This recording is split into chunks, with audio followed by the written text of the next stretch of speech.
Greetings, friends. This is Marc David, founder of the Institute for the Psychology of Eating. Today's topic is one that I believe every mother should be aware of. Are you in a food and body competition with your daughter? Now, this may sound a little odd at first. After all, what mother would want to compete with her own child around eating or weight or anything for that matter? But I think this is something very useful to consider because there are lots of mother-daughter relationships that are a little challenged, that are strained, that are filled with unspoken emotions, disappointments, and a fundamental lack of synergy and real understanding. Now, I meet women in their 50s, 60s, and 70s who are still feeling shortchanged and maybe even resentful of the poor mothering they felt they received. Or indeed, they did receive. Likewise, I encounter plenty of girls in their teens and 20s who are in a psychic battle with their moms and feel that they aren't being seen and understood. And one thing that so many of them have in common is that their relationship with food is fraught with struggle and they feel ashamed of their own body. I think there's a powerful connection here that needs to be brought into the light. Here's what I mean.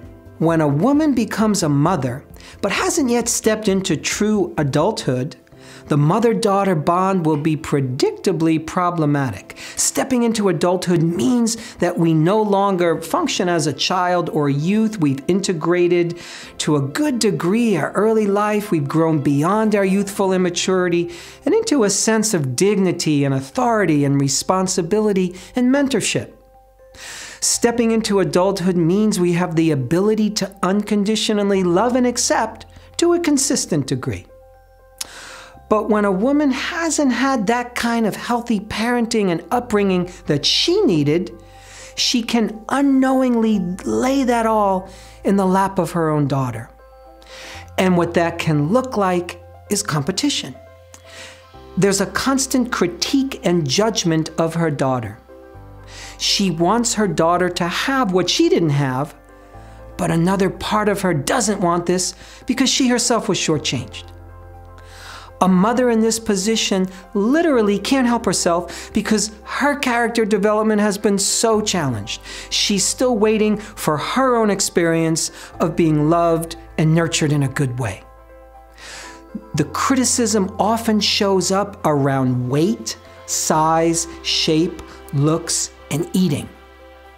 Girls are exquisitely vulnerable to such criticism. It cuts to the core, and it could live inside her for decades if she doesn't at some point take notice that her inner world has been challenged by a mother who didn't have the understanding or the maturity to steer her body and soul in a loving and thoughtful direction. So here's what I want you to know about this. When girls don't feel unconditional acceptance and approval from their mothers, they'll often follow a path of trying to fill that empty void. And food is what so many girls will turn to. This can look like all kinds of unwanted habits with eating, especially turning to food for comfort and connection and love, exactly what they wanted and should have received, and hopefully did receive from mama. This can also look like getting a sense of empowerment, strangely enough, by controlling their weight, which is the same as controlling their food. And the result could be chronic dieting, extreme exercise, or even eating disorders. So if you're a mother, here's a few tips. First and foremost, you're not your daughter's peer, nor technically her friend, nor her sister. You are an adult who has been given the role of mother, and it's a very unique one. It's a specific role unlike all others. Don't compete with your daughter. Watch your level of criticism of her. Make sure to exude plenty of praise for her, her body, her beauty, her life. Make your daughter feel that she is loved by perhaps the most important woman in her life, you. And if you're a woman who has felt a bit shortchanged by the mothering that you received, if your mom was overly critical or even hurtful towards you around food or body or looks or anything for that matter, do your best to let it go. Begin to see your own mother as someone who never got what she needed. Invite in some forgiveness. Who knows how difficult a time your own mother had?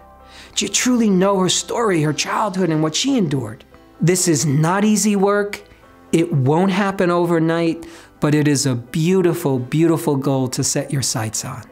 I hope this was helpful, my friends. To learn more, go to psychologyofeating.com. The Institute for the Psychology of Eating offers the most innovative and inspiring professional trainings, public programs, conferences, online events, and much more. Through our Eating Psychology Coach Certification training, you can grow a new career and help your clients break through the most compelling eating challenges of our times. If you're focused on your own eating and health, the Institute offers a great selection of one-of-a-kind opportunities to take a big leap forward in your relationship with food. We are proud to be international leaders in online and live educational events that are designed to create the breakthroughs you want most. Our professional and public programs are powerful, results-oriented, and embrace all of who we are as eaters. I'm talking body, mind, heart, and soul. For questions, you can always email us at info@psychologyofeating.com. We'll be sure to get back to you real soon.